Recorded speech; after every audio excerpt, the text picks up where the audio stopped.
Hello. Hey, oh my god. I didn't know you were here. Well, welcome to a new video.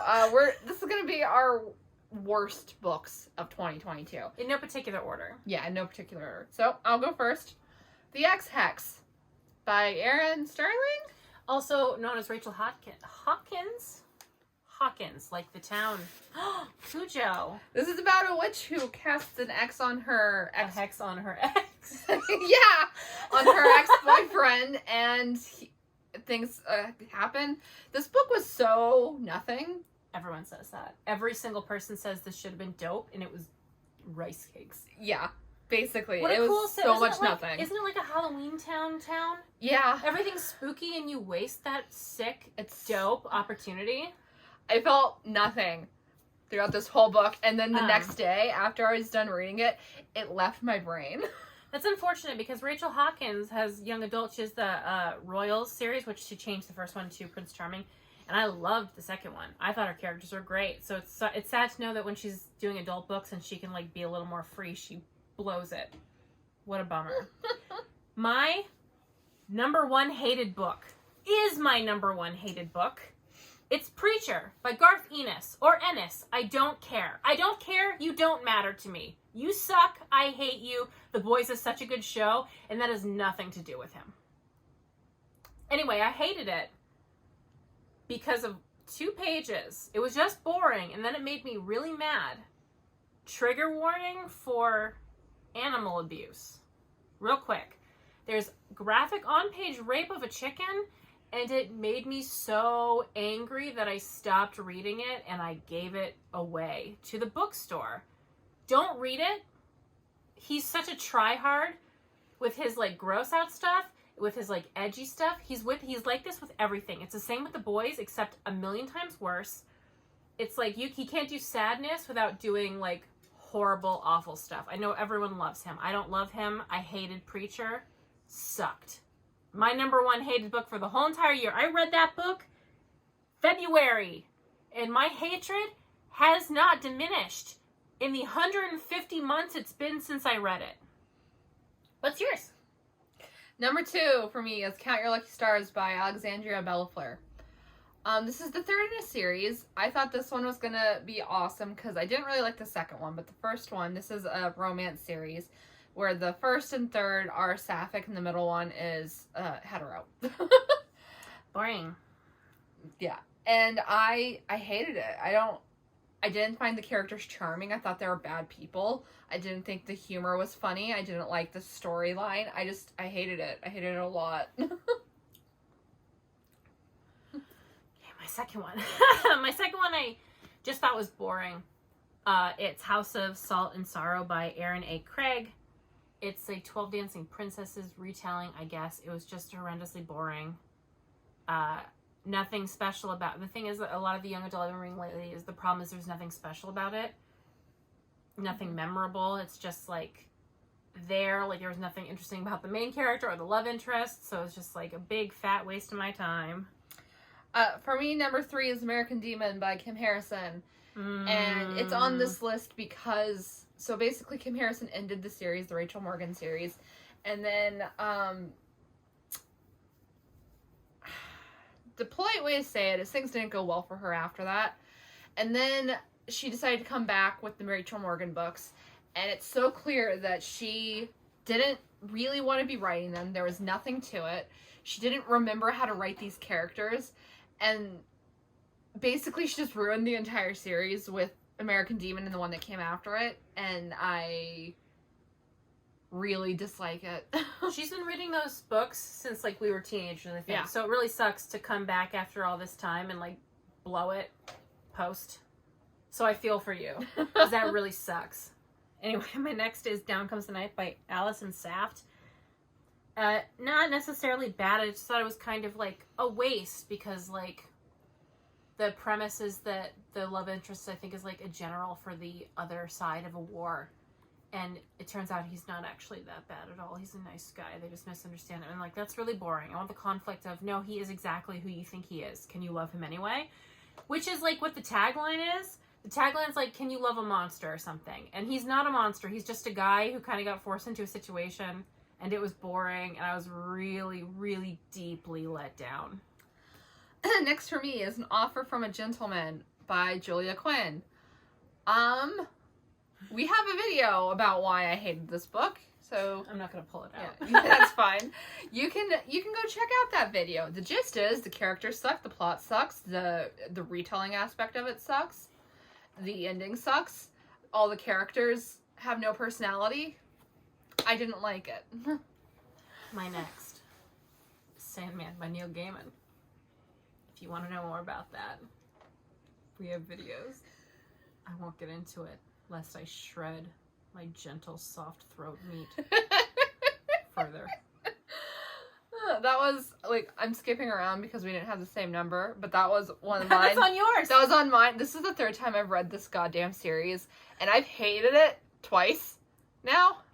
So, like... All we know is suffering. It's not good. I don't understand why people love it. Genuinely, I'm not just being, like... Oh, it's your butt. I see your butt. I'm not just exaggerating. I genuinely don't see it. I don't either. see Yeah, it. not to be funny. It's just like, it's like, it's another thing where it's like a cool concept that I don't think is executed very well. The show, I think, executes it better, but still not, like, awesome. Mm-hmm. Pretty good. So next for me is Magic Lies and Deadly Pies. I think I only gave this like 3 stars, and I am going to continue in the series. Okay, so I was editing our worst of video, and I stopped to free roam some boys I got. Anyway, the point I was trying to make with what's that book called? I was just watching it and I forgot.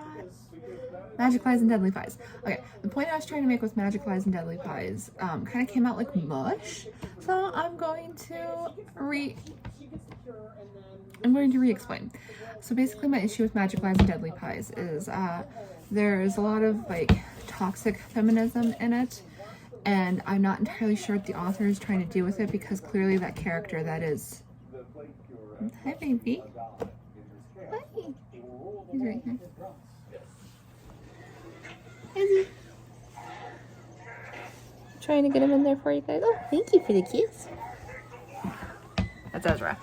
Anyway, and the character who is that way is clearly supposed to have a lot of growth because she causes a lot of issues for our main character, but it's not clear whether or not that growth includes learning that not every woman has to live the way she feels they have to live in order to be a strong woman, feminist, all that kind of stuff. And it just bothered me. It bothered me that it was very unclear, and I couldn't tell what the author was going for, and it really brought the book down for me in like a major way. And there was a couple of other things like that where I was just like, I couldn't tell what the author was going for, and it like could have some pretty it could have some pretty uncomfortable messages and implications.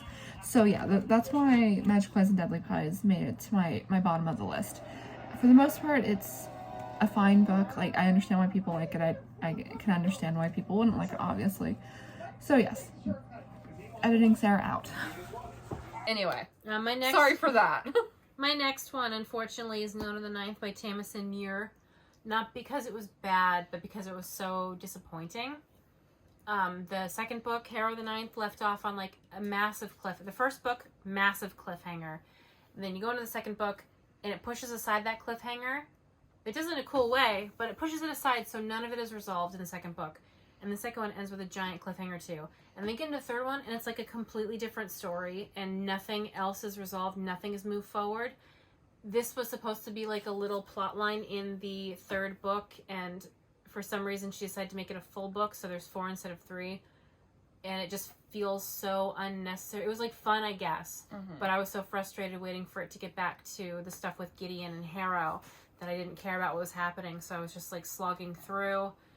And so it's just like, great. So you've got the final book that's not going to come out for like at least another year. And hopefully that's going to wrap it up. But then it's like, great. So we're not going to have any time for certain things because it's all going to be crammed in the last book. So I have like sour feelings towards it. I might like it better upon reread. But the whole time I was just like, I want answers to some of my questions. And then like there was just nothing. There was nothing. Yeah. For me, the next one up is Grave Reservations by Sherry Priest, I think is her name. I didn't really have very strong feelings about this book one way or the other. It was just boring. This is a cozy mystery about a psychic woman helping a man solve a murder. And I didn't like hate it, but I definitely did not enjoy it enough that I have negative feelings when I think about it. But I do also think it served a good purpose because it told me exactly what I don't like in cozy mysteries. Good. My next book is The Bear and the Nightingale by Catherine Arden. It was horribly boring. It felt like the whole entire book was set up that didn't need to be set up. And I don't think I have it in me to try the second one. And I was just bored, and everyone's like, this book's so good, it's so beautiful. It's like, no, it's not. It's just boring. It's just boring. Next up for me is First Truth by Dawn Cook, also known as Kim Harrison. This was her first book. This was her debut, and boy, can you tell.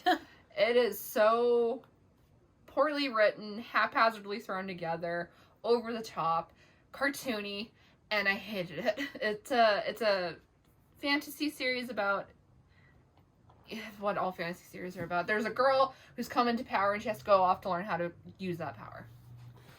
My final book is kind of the entirety of the new Buffy comics. There's a lot of artists and writers, so I can't really name one, but it's modernized Buffy, so like Buffy with cell phones, whatever. They don't really get too much into that, so it's not annoying. The first one was amazing. It was so fun. It captured the spirit of Buffy. The art was beautiful. And I think they blew their budget because the next artist was so bad that like I couldn't tell what characters were who. The first one, the characters are drawn like the show ones. And then all the other ones are vaguely drawn like that, but very poorly, to the point where I literally can't tell who's who, which makes it hard to understand.